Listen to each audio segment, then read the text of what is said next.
کاتژمێر هەشتی بەیانی ڕۆژی هەینی 21 شوبات پرۆسەی دەنگدان بۆ هەڵبژاردننی خولی 11یەمی پەرلەمانی ئێران دەست پێ دەکات کە 24 کاتژمێر بەر لە دەستپێکردنی دەنگدان بانگەشەی هەڵبژاردن ڕاگیراوە. لەم خولەی هەڵبژاردننی پەرلەمانی ئێراندا 57,990,159 کەس مافی دەنگدانیان هەیە. لەو ژمارەیە 2,931,766 کەس پاش ئەوەی گەشتونەتە تەمەنی 18 ساڵی یەکەم جارە مافی دەنگدانیان دەبێت. لە کۆی 16,145 کەس کە خۆیان بۆ ئەندامی پەرلەمان کاندید کردووە 7,148 کەس کاندیدبوونیان پەسەند کراوە و 8,997 کەسیش کاندیدبوونیان ڕەت کراوەتەوە کە دەکاتە لە 56 کاندیدەکان.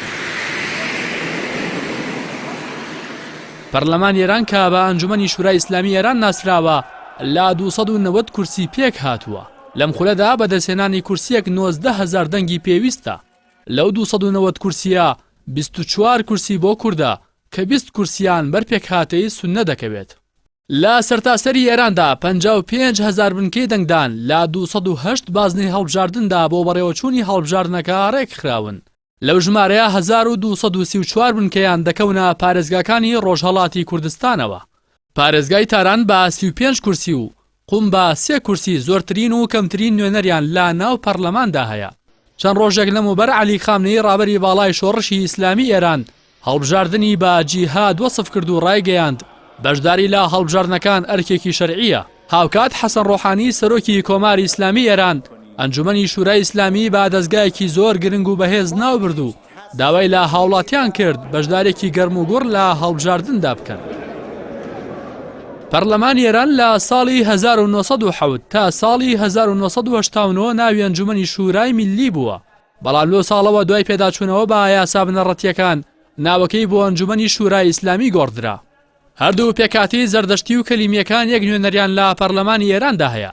هەرسێ پێکاتی مەسیحی و ئاشوری و کلدانی شپێکەوە یەک نوێنەریان هەیە.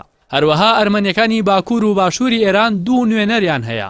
بەپێی ئامارە فەرمیەکانی وەزارەتی ناوخۆی ئێران ژمارەی کورسەکانی پەرلەمانی ئێران لا یەکەم خولی هەڵبژاردننی دوای سەرکەوتنی شۆڕش 327 کورسی بووە. ئێستا بۆ 290 کورسی کەم کراوەتەوە. لە دوای سەرکەوتنی شۆڕشی ئیسلامی ئێران لە ساڵی 1979 تا ئێستا 10 خولی هەڵبژاردننی پەرلەمانی لە وڵاتە بەڕێوە چووە و ئەمە 11مین خولی هەڵبژاردنەکانە. لەو ماوەیەدا 5 کەس سەرۆکایەتی پەرلەمانی وڵاتیان کردووە. ئەکبەر هاشمی ڕەفسەنجانی یەکەم سەرۆکی پەرلەمانی ئێران بووە. لە دوای سەرکەوتنی شۆڕش بۆ ماوەی 9 ساڵ لە 2 خولدا. پاشان مەهدی کەڕوبی لە 2 خولی جیاوازدا 9 ساڵ سەرۆکی پەرلەمان بووە. هەروها ناتقی نووری سەرۆکی 2 خولی پەرلەمان بووە بۆ ماوەی 8 ساڵ و غوڵام عەلی حەدادی 1 خول سەرۆکی پەرلەمانی ئێران بووە. دوایین سەرۆکی پەرلەمانی ئێرانیش عەلی لاریجانیە کە ماوەی 11 ساڵە لەو پۆستەدایە. 200 میلیون یورو از صندوق توسعه ملی اختصاص داده بشه به سپاه قدس و سال آینده هم ما در بودجه سال 99 بودجه کافی برای سپاه قدس در نظر خواهیم گرفت.